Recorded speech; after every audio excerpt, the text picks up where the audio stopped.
পাপি লাভ, সে আবার কি, কারা পড়েন এমন প্রেমে? চলুন তাহলে ভিডিওটি দেখি। উঠতি বয়সী ছেলে মেয়েদের ভালোবাসার অভিধানে যুক্ত হওয়া নতুন শব্দ পাপি লাভ বা ছানা প্রেম।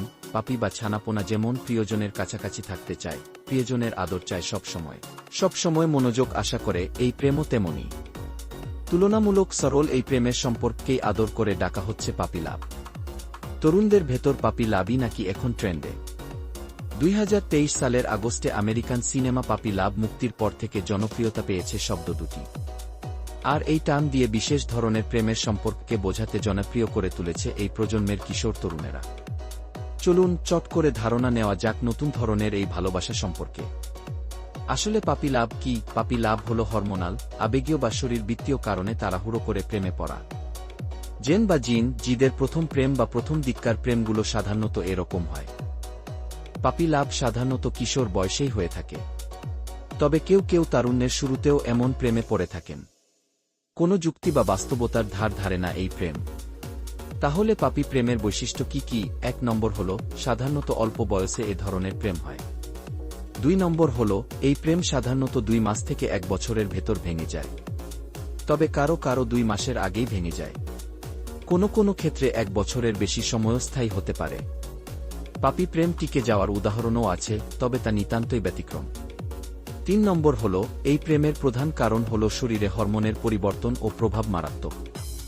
4 নম্বর হল, এই প্রেমের প্রভাবে দুজনে দিবাস্বপ্ন দেখেন, সারাক্ষণ একসঙ্গে সময় কাটাতে চান। সেটা হতে পারে ফোনে কথা বলা, সারাক্ষণ টেক্সটিং করা বা ভিডিও কলে সময় কাটানো। যেমন ঝড়ের বেগে এই প্রেম আসে, তেমনি দপ করেই নিভে যায় এমন প্রেমের চলতে ফিতা। বেশিরভাগ ক্ষেত্রে এই প্রেমকে সত্যিকারের ভালোবাসার মর্যাদা দেওয়া যায় না। 5 নম্বর হল, পাপি লাভে পরেই একজন আরেকজনের কাছে সবচেয়ে অবাস্তব প্রেমপূর্ণ প্রতিজ্ঞাগুলো করে থাকে। 6 নম্বর হল, পাপি লাভকে চাইল্ডহুড ইনফ্যাচুয়েশনও বলা হয়। এই প্রেমের প্রভাবে প্রেমে থাকাকালীন নানা দুর্ঘটনাও ঘটে। 7 নম্বর হল, এ ধরনের প্রেমের সম্পর্ক পূর্ণতা পায় না বললেই চলে।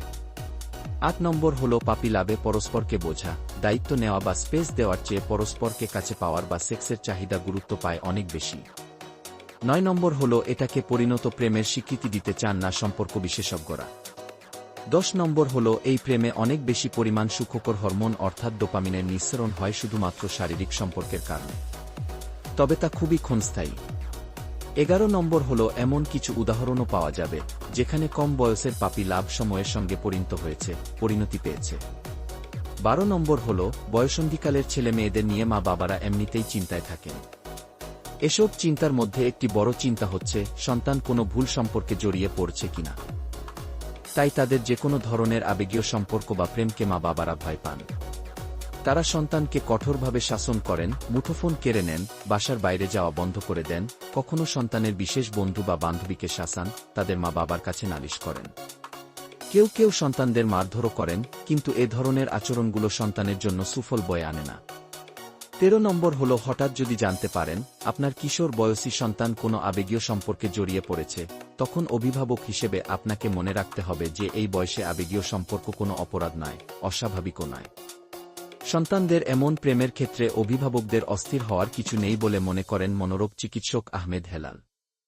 সন্তান এমন প্রেমে পড়লে অভিভাবকের কি করণীয় সে বিষয়ে জানান এই বিশেষজ্ঞ। 14 নম্বর হল, খুব বেশি প্রতিক্রিয়া দেখাবেন না। এটিকে বয়সের স্বাভাবিক আচরণ হিসেবে গণ্য করুন। 15 নম্বর হল, সন্তানের সম্পর্কের কথা জেনে কখনো রাগ করবেন না বা উত্তেজিত হবেন না। 16 নম্বর হল, সন্তানের সঙ্গে খোলামেলা কথা বলুন। সম্পর্কটি আসলেই প্রেম নাকি সাময়িক ভালো লাগা বা মোহ, সেটা বোঝার চেষ্টা করুন। সুন্দর, অন্তরঙ্গ পারিবারিক পরিবেশে বিষয়টি নিয়ে তার সঙ্গে আলাপ করুন। সন্তানের সঙ্গে সুন্দর সময় কাটান। যদি মনে করেন যে তার এই সম্পর্কে পারস্পরিক দায়বদ্ধতা আছে, তখন সম্পর্কটির মূল্য দিন, অথবা আপনার দৃষ্টিভঙ্গি তাকে জানিয়ে দিন। 17 নম্বর হল, তার সম্পর্কের প্রতি অত্যুৎসাহী হয়ে খুব ভালো উদার মা বাবা হওয়ার চেষ্টা না করাই ভালো।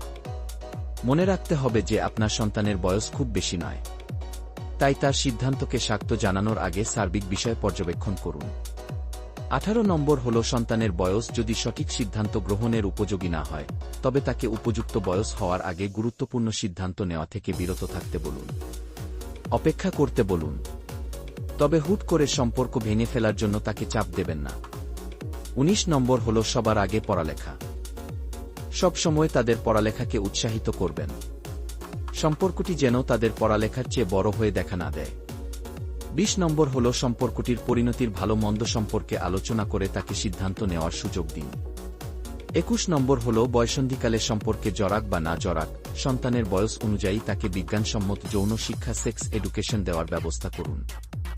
এই শিক্ষার ফলে সন্তান হঠাৎ কোনো সম্পর্কে জড়িয়ে পড়লেও কোনো ঝুঁকিপূর্ণ শারীরিক সম্পর্কে সে সম্পৃক্ত হবে না। ভিডিওটি শেষ পর্যন্ত দেখার জন্য অসংখ্য ধন্যবাদ। আপনার সন্তানের চলাফেরা গতিবিধি গভীর মনোযোগ সহকারে লক্ষ্য করুন এবং সন্তানের সাথে শক্ত হবেন না। রাগলেন তো হারলেন। ভিডিওটি ভালো লাগলে আর দেরি না করে অবশ্যই সাবস্ক্রাইব করুন। আপনজনের সন্তানের ভবিষ্যতের নিরাপত্তার জন্য বেশি বেশি অবশ্যই শেয়ার করুন অন্তত 2 জন বন্ধুর হোয়াটসঅ্যাপ নম্বরে। সবাই সুস্থ ও ভালো থাকুন। আল্লাহ হাফেজ।